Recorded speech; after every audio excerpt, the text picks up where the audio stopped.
tonight is bittersweet, where the first film we see, All the Girls Love Blood, was the beginning of a rebirth of making films with my friend Danny Bacher, brother to my friend Josh Bacher, close friend to Jay Suter, and a lot of people in this room. And Danny passed away in December of last year, very suddenly. So that was definitely one of the worst nights of my life, to get that phone call from our friend Josh, who is in all three of these films in some way, in amazing forms. But that just was definitely, December alone was just one of the worst months of my life, to have someone that's been like a little brother to me since we were back in our days at Wayne Hills just suddenly gone. And so I think, that kind of inspired a lot of showing and paying tribute to him as best possible, and that's kind of a big part tonight, that we'll be getting to see two of the films that he acted in, and the last films he acted in parts 1 and 2 of All the Girls Love Blood. And the weirdest thing is that, if you knew Danny Bacher or didn't know Danny Bacher, he was a world-renowned jazz musician, and he got to play with Tony Bennett and jazz musicians around the world, Carnegie Hall. Just absolutely incredible, his talent as a musician, and started in the band with Dave Rayner and George Preckle and Wayne Hills, and went above and beyond more than anyone could ever imagine. And it's just very strange that last year, between the soundtrack for All the Girls Love Blood and my own album, that I finally got to make music with Danny.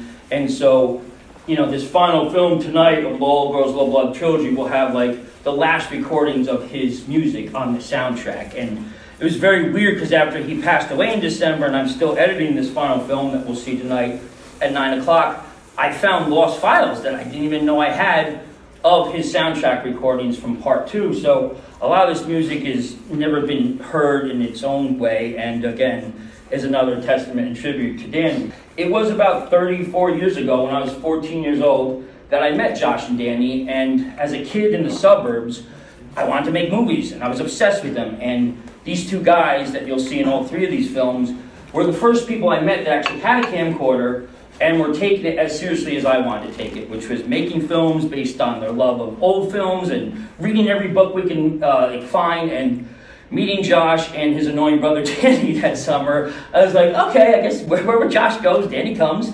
I eventually got used to it, and the first cinematic dreams I had came from that first summer of freshman year going into sophomore year, where I would bike down to Jay's house in Tom's Lake, meet the Bacher brothers, and we would go into this place that we called Little Africa. And at the time, this was a place behind the Wayne Hills Diner that was just all brush and all forest, and Danny and I and everyone would just come up with amazing ideas that someday we'll film something here.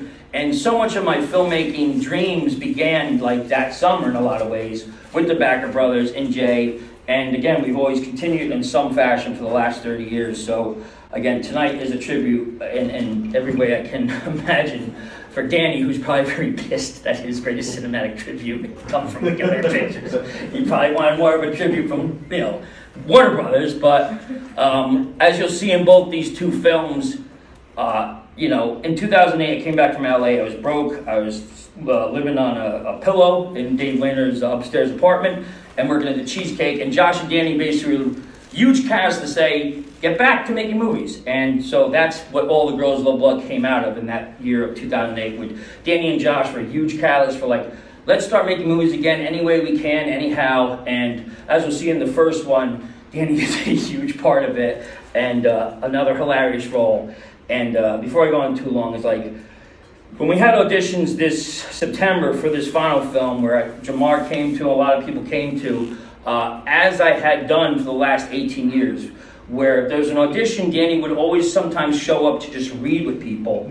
And those sessions with Gay Lynn was there, where she made us cry almost from her audition, which is incredible. To see Danny, who drove me freaking nuts in so many ways. As like I said, I looked at him as a little brother, but was also brilliant and visionary in so many other ways that I learned so much from. But he jumped into that casting session with someone he just met to just do by far some of the greatest improv I've still ever seen. There was no one better, and working 25 years in the film industry with Pete Davidson and comedians, Danny Bacher was one of the greatest improv artists I've ever seen, period. And the same goes for his brother Josh, who will be seen in all three of these films.